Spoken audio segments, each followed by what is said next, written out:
மதீனாவுக்கு வந்தப்போ ஃபஜர் தொழுவுன பள்ளி மஸ்ஜித் ஃபஜர்னு இதுக்கு ஒரு பேர் இருக்குது. இன்னும் ஒரு பேர் வந்து பனு அனீஃப் மஸ்ஜிதுன்னு ஒரு பேர் இருக்குது.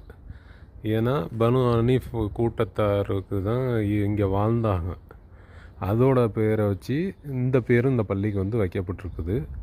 நபி ஸல்லல்லாஹு அலைஹி வஸல்லம் வந்து தொழுவுனப்போ பள்ளி வந்து இப்படி இல்லை, இங்கே இந்த இருக்குது இல்லை இந்த மதில், இந்த கீழே இந்த மதில் இருக்குல்ல, இது வரைக்கும் தான் இருந்துச்சு. இதுக்கு மேலே உள்ளதெல்லாம் இப்போ தான் இது பண்ணியிருக்கிறாங்க. இது வரைக்கும் தான் இந்த பள்ளி ஆரம்பத்தில் இருந்தது. இதுதான் அவங்க நின்று தொழுவுன இடம்.